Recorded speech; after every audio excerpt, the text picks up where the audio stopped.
नमस्ते, स्वागत है आप सभी का आपके अपने प्लेटफॉर्म पर। बात करेंगे आज के अगले टॉपिक में। तो हम लोग अभी उत्तर प्रदेश स्पेशल के लिए पढ़ रहे हैं, यूपी स्पेशल पढ़ रहे हैं हम लोग, और यूपी स्पेशल के ड्यूरेशन में हम लोग कवर अप कर रहे हैं अभी वर्तमान में परीक्षा वाणी की पुस्तक। और इस पुस्तक में चैप्टर वाइज हम लोग प्रॉपर पढ़ रहे हैं। तो हमने 2 चैप्टर इससे पहले पढ़ लिए हैं और आज हम लोग थर्ड चैप्टर को कंप्लीट करने वाले हैं। थर्ड चैप्टर में मूल बातें आपकी जो बांध और बांध परियोजनाएं आपकी जो वर्तमान में रहती हैं, जो पेपर में खूब पूछी जाती हैं कि कौन सी नदी पर कौन सी परियोजना है, कौन से संबंध में आपका है, तो वो सारी चीज़ें हम लोग इस चैप्टर में कवर अप करेंगे। और उम्मीद है आपकी, चाहे वो नहर परियोजनाएं हों या फिर नदी परियोजनाएं हों, सारी चीज़ें इसी में कवर अप कर लेंगे। बढ़ते हैं आगे और पहले सवाल की ओर क्लियर करते हैं। पहला सवाल हमारे सामने रखा हुआ है, किस नदी को राष्ट्रीय जलमार्ग संख्या 1 के रूप में जाना जाता है? 2004 में यूपीपीएससी के पेपर में आ रखा है सवाल, तो बड़ा इंपॉर्टेंट सवाल है आपका। देखो, ध्यान रखना इस बात को लेकर के कि प्रयागराज से हल्दिया के बीच में, प्रयागराज से हल्दिया के बीच में एक रूट आपका जाता है, और वही आपका रूट जो बना हुआ है उसी को ही नेशनल वाटरवे नंबर 1 के नाम से जाना जाता है। और ये है किसके ऊपर? तो गंगा नदी के ऊपर है। आपको ये भी ध्यान में रखना पड़ेगा। कौन सी नदी है? विकल्प संख्या ए। और गंगा को अगर पूछ दिया जाए गंगा राष्ट्रीय नदी कब घोषित हुई, तो आप कहोगे 2008 में गंगा को राष्ट्रीय नदी घोषित किया गया था। ये पेपर में आपसे पूछा जाता है। और गंगा में पाई जाने वाली गंगा डॉल्फिन, डॉल्फिन को 2009 में राष्ट्रीय जलीय जीव घोषित किया गया था। दोनों बातें आपके लिए इंपॉर्टेंट रहेंगी। क्यों? क्योंकि दोनों साल आपके साथ साथ दे रखे हैं, दोनों आसानी से कर लीजिएगा, आराम से पेपर में हो जाएगा। यहाँ विकल्प दे रखा है यमुना का। यमुना गंगा की प्रदेश में बहने वाली सबसे बड़ी सहायक नदी है। ये भी पेपर में खूब पूछा जाता है। तो मुझे उम्मीद है आपका नेशनल वाटरवे नंबर 1 NW1 के रूप में जो पूछा जाता है उसका डेटा आपको क्लियर हो गया होगा, आशा रहेगी। ठीक है, चलिए अगले सवाल की ओर बात करेंगे। अगला सवाल क्या है? उत्तर प्रदेश की सबसे लंबी नहर कौन सी है? विकल्प खूब सामने आपके दे रखे हैं। घाघरा नहर दे रखा है, केन नहर दे रखा है, निचली गंगा नहर दे रखा है, या फिर शारदा नहर आपका दे रखा है। तो आपको पता होना चाहिए कि शारदा नहर परियोजना उत्तर प्रदेश की सबसे लंबी परियोजना है। ये आपको बहुत ध्यान में रखना पड़ेगा। वैसे भी आपको ध्यान में रखना पड़ेगा, कई सारे जिलों से होकर के गुजरती है आपकी शारदा नहर परियोजना। उनमें हरदोई हो या फिर उन्नाव हो, रायबरेली हो, प्रतापगढ़ हो, ये जिले सब आपके शारदा नहर परियोजना के अंतर्गत कवर अप होते हैं। अगला सवाल, इनमें से कौन सा पेयजल परियोजना है? यानी कि एक ऐसी परियोजना है आपकी जो आपकी पेयजल है। पेयजल परियोजना का मतलब ये होती है कि किसी शहर को ये क्या करती है? पानी मुहैया कराती है, पानी के पीने के लिए। ठीक है, तो शारदा सहायक परियोजना बिल्कुल भी नहीं। ज्ञान पंप नहर परियोजना बिल्कुल भी नहीं, ये भी ध्यान रखना। फिर विकल्प हमारे पास क्या दे रखे हैं? तो विकल्प हमारे पास ऊपर आप जाएंगे तो दिखाई देगा गोकुल बैराज परियोजना। देखो, गोकुल बैराज परियोजना जो है ये आगरा शहर को क्या करती है? पेयजल व्यवस्था दुरुस्त कराती है। जैसे आपकी लवकुश लवकुश बैराज जो आपका है, जैसे हमारे यहाँ कानपुर में, हमारा नज़दीकी शहर कानपुर है, तो वहाँ लवकुश बैराज है, जिसे हम लोग गंगा बैराज के नाम से जानते हैं। ये क्या करता है? गंगा नदी के ऊपर है, और ये कानपुर शहर को क्या करता है दोस्त? पानी मुहैया कराता है। कानपुर शहर को क्या कराता है? ये पानी मुहैया कराता है पेयजल के रूप में। तो कभी पूछ ले कि लवकुश बैराज, हालांकि हमारे यहाँ लोकल में तो उसे गंगा बैराज ही कहते हैं कि गंगा बैराज जा रहे हैं, ठीक है, लेकिन गंगा बैराज नहीं, इसका पूरा नाम क्या है? लवकुश बैराज। कहाँ का है? कानपुर का है। ऐसे ही गोकुल बैराज परियोजना आगरा शहर के लिए पेयजल परियोजना रहेगी। ये बात ध्यान में आपको रखना पड़ेगा। केंद्र सरकार द्वारा किस नदी को राष्ट्रीय नदी घोषित किया गया है? क्या मैंने सवाल आपको नहीं बताया? बिल्कुल अभी बताया। गंगा को कब? तो 2008 में घोषित किया गया था। ये भी आपको ध्यान में रखना पड़ेगा। 2525 किलोमीटर कुल लंबाई है, जिनमें उत्तर प्रदेश के अंदर अगर आप देखोगे तो यह 28 जनपदों से होकर के बहती है। कितने जनपद हैं? 28 जनपदों से होकर के कौन बहती है? तो गंगा नदी यूपी के 28 जनपदों से होकर के बहती है। पेपर में कई बार सवाल आ चुका है। ठीक है, अगले सवाल की ओर बढ़ते हैं। हथनी कुंड परियोजना किस नदी के ऊपर स्थित है? हथनी कुंड परियोजना प्रसिद्ध परियोजना है। हथनी कुंड परियोजना प्रसिद्ध परियोजना है। कह रहा है कौन सी नदी के ऊपर आपकी हथनी कुंड परियोजना स्थित है? तो क्या कहोगे? आप कहोगे हथनी कुंड परियोजना यमुना नदी के ऊपर स्थित है। ये बात आपको ध्यान में रखनी पड़ेगी। आगे बात करेंगे। माता टीला, माता टीला परियोजना कौन सी नदी के ऊपर है? तो आपको ध्यान में रखना पड़ेगा, माता टीला परियोजना किसी और पर नहीं है, आप कहोगे बेतवा नदी के ऊपर है। आपका ध्यान रखना। ऐसे ही एक बांध पड़ता है परीक्षा बांध परियोजना। तो परीक्षा बांध परियोजना भी आपकी कहाँ पर है? परीक्षा बांध परियोजना भी आपकी कहीं पर और नहीं है।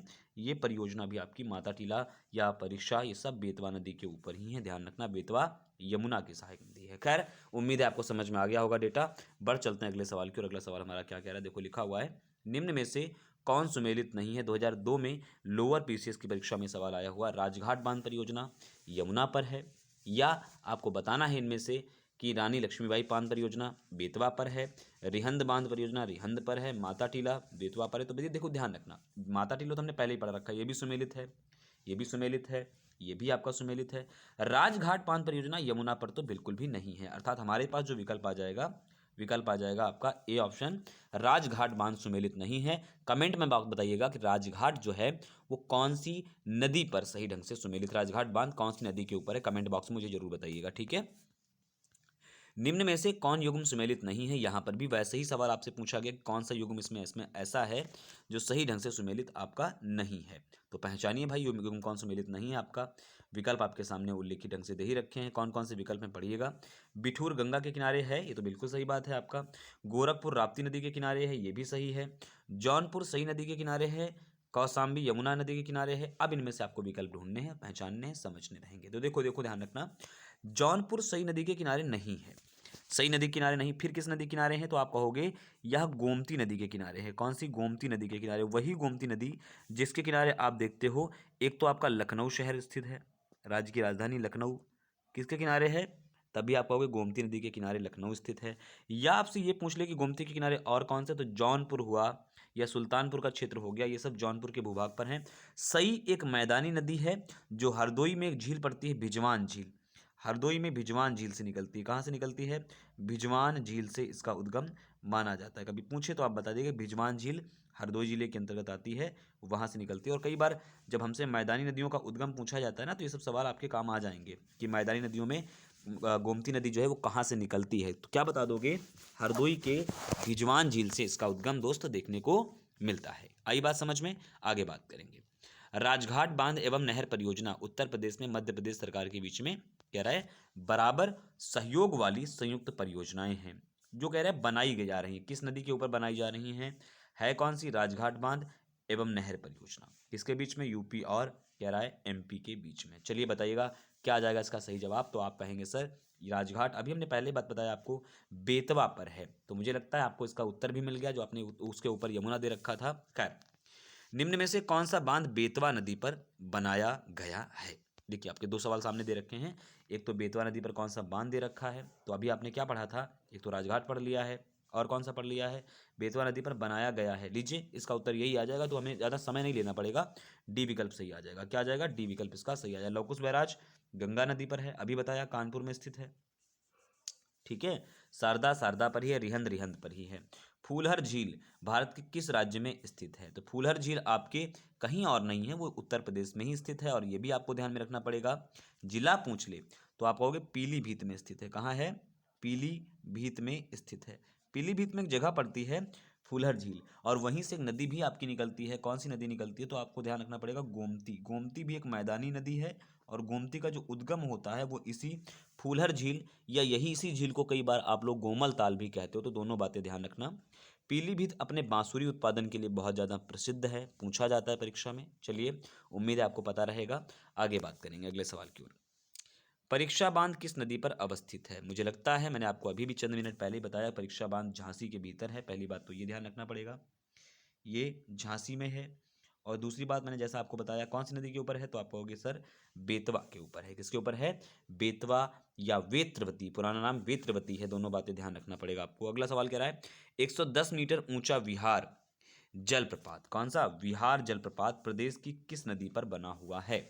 विकल्प आपके सामने दे रखे हैं, रिहंद, टोंस, बेलन या फिर सोन। तो आप ध्यान रखना, टोंस नदी गंगा की सहायक नदी है, इसी के ऊपर ये 110 मीटर ऊंचा विहार जलप्रपात आपका स्थित है, और इसका विकल्प बी सटीक उत्तर आ जाएगा। अगला सवाल, उत्तर प्रदेश में सबसे ऊंचा बांध कौन सा है? बहुत प्यारा सवाल आपका, यूपीपीएससी मेंस में 2007 में आया हुआ सवाल है।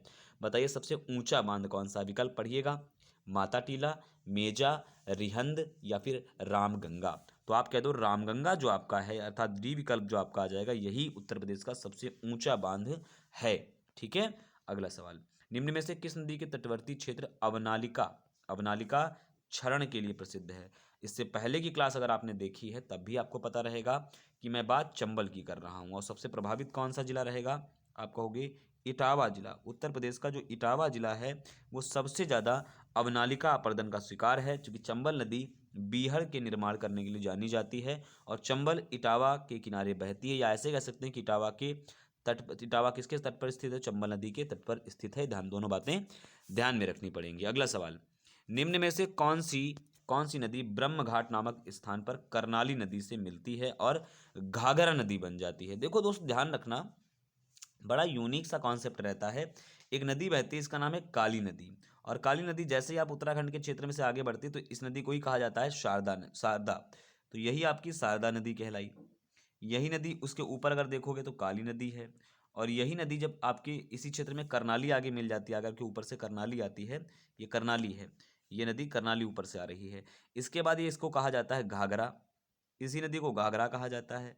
और जब ये नदी आगे आ जाती है, यानी कि सीतापुर का एक जो बासरा स्थान है उसे इस जगह पर कहा जाता है घाघरा, और जब ये बाराबंकी के चौक पहुंचती है तो उसके आगे से इसी नदी को सरयू के नाम से जाना जाता है। यानी कि एक ही नदी के अलग अलग नाम आपको देखने को मिलते हैं, चाहे उसे काली कह लिया जाए, चाहे शारदा कह दिया जाए, करनाली के ऊपर आ जाने से ये घाघरा कहलाने लगेगी, और जब ये चौक में आ जाएगी बाराबंकी के तो इसे सरयू कहा जाएगा। तो यानी एक ही नदी है, अलग अलग नाम से जानी जाती है। 2018 में यूपीपी की परीक्षा में ही आ रखा है। तो बताइएगा कौन सी नदी ब्रह्मघाट नामक स्थान पर कर्नाली नदी से मिलती है और घाघरा नदी बनाती है? तो मुझे लगता है विकल्प आपके सामने मिल जाएंगे यहाँ पर, अब आसानी से बता पाओगे। क्या आ जाएगा जवाब? राप्ती, शारदा, गंडक या सरयू। अब आपके पास जवाब हैं, क्योंकि आपको मैंने अभी बताया कि शारदा, यही नदी अलग अलग नामों से जानी, तो शारदा इसका सही विकल्प आ जाएगा। गोरखपुर कौन सी नदी के तट पर स्थित है? तो गोरखपुर आपका कोई और नदी नहीं है, राप्ती के तट पर आपका गोरखपुर स्थित है।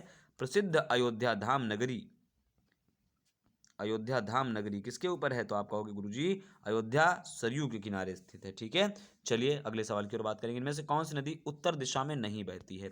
मतलब ऐसी एक नदी रही होगी जो इस डायरेक्शन में नहीं बहती है, नॉर्थ ऐसे है ना, तो हमारी नदी कोई ऐसी होगी जो इस डायरेक्शन में नहीं बह रही होगी। कौन? चंबल, केन, बेतवा या फिर गंडक। देखो दोस्त, गंडक एक हिमालयन रिवर है। कैसी है?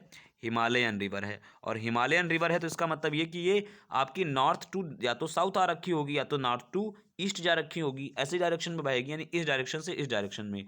तो हमारे पास विकल्प क्या आ जाएगा? गंडक।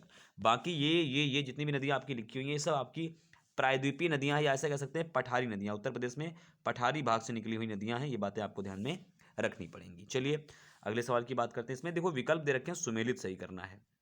ठीक है, चित्रकूट, जौनपुर, मथुरा, अयोध्या। कुछ मत करो बच्चे, आप ये ध्यान रखना। सी का आप कहोगे, कह दोगे मथुरा किसके किनारे है, आप कहोगे यमुना, अर्थात सी का एक हो गया।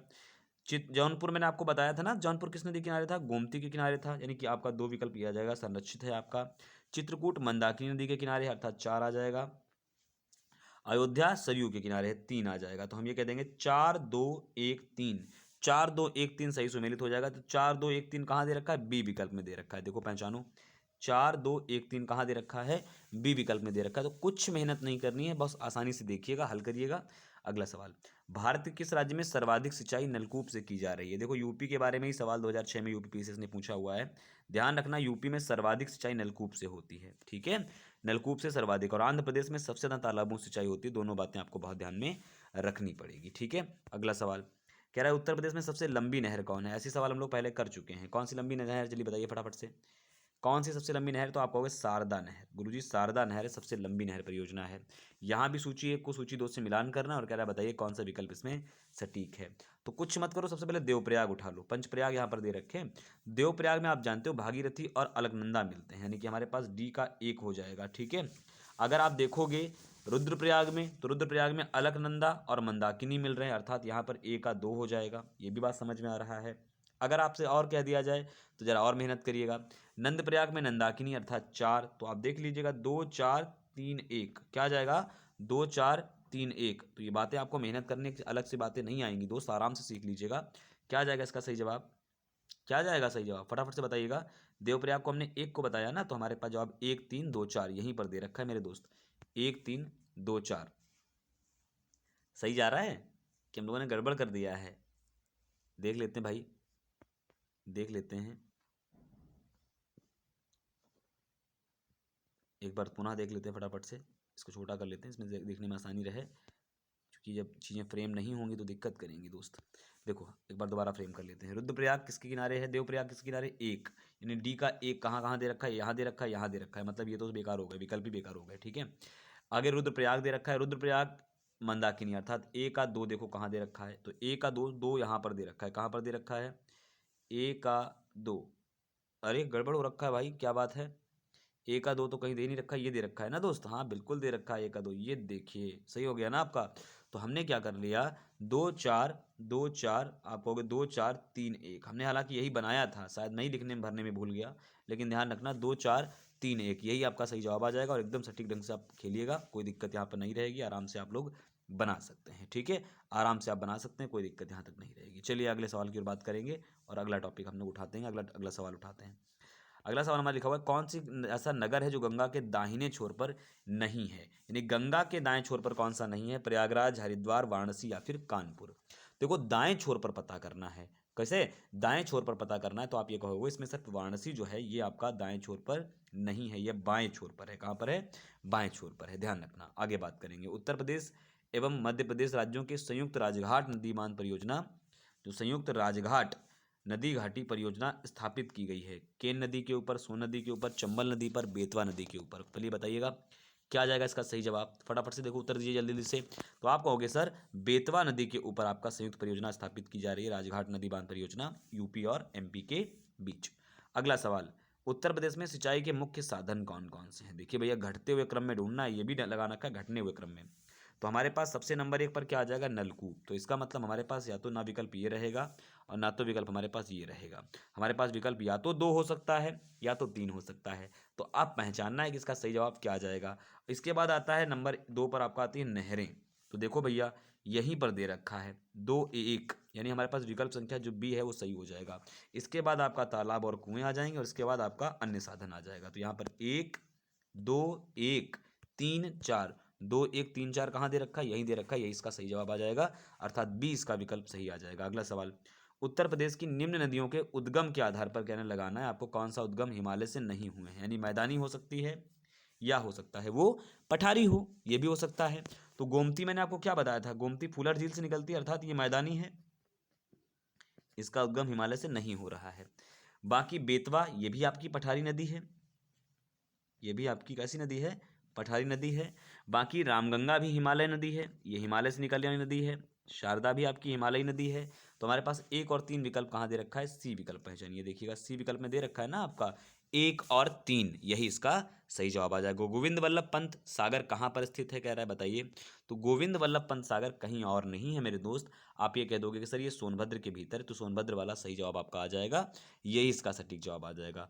अर्जुन बांध नहर से लाभान्वित जिला कौन सा है, तो अर्जुन बांध नहर से कौन सा जिला लाभान्वित है, तो आप कह दोगे सर इससे लाभान्वित कोई और नहीं है, हमीरपुर जो आपका है वही इससे लाभान्वित है, ना एटा ना इटावा ना गोरखपुर। रानी लक्ष्मीबाई बांध अवस्थित है कहाँ पर, बेतवा नदी पर, केन नदी पर, रिहंद नदी पर या फिर टोंस नदी के ऊपर। तो आप कह दोगे कि रानी लक्ष्मीबाई बांध, जल्दी बताइए कहाँ पर स्थित है।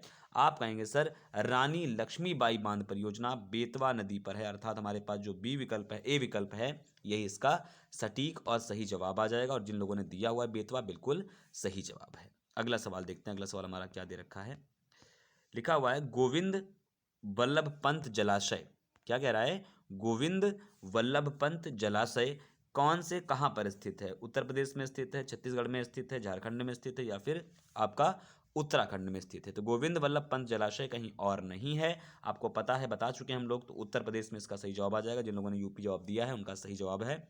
अगला सवाल कह रहा है कि बताइए उत्तर प्रदेश में सिंचाई का सबसे बड़ा प्रमुख स्रोत कौन सा है। अभी क्या बताया था आपको, नलकूप व्यवस्था नंबर 1 पर है, नंबर 2 पर नहरें हैं, नंबर 3 पर आपका तालाब है। तो हमारे पास जो विकल्प सी दे रखा है वही इसका विकल्प सही आ जाएगा। अगला सवाल, निम्न में से नलकूपों द्वारा सिंचित भूमि सबसे ज़्यादा किसके पास अधिक है, नलकूपों से ज़्यादा सिंचित भूमि किसके पास है। सवाल जितनी बार पूछे विकल्प अपना बदलना नहीं है, आपका जवाब आ जाएगा उत्तर प्रदेश। निम्न में से कौन सी नदी यमुना की सहायक नदी नहीं है, यह आखिरी सवाल आपका रहेगा। केन, बेतवा, चंबल, कल्याणी, क्या जाएगा, तो आप कहोगे कल्याणी नदी इसकी सहायक नदी नहीं है। तो आप बताइएगा कितने सवाल आपके सही हो रखे हैं और कितने सवाल आपके गलत हो रखे हैं आज के टॉपिक में। उम्मीद है आपके अच्छे तरीके से समझ में आया होगा। क्लास कैसी लगी कमेंट बॉक्स में मुझे बताइएगा। सभी लोग धन्यवाद, नमस्ते, वंदे मातरम, जय हिंद।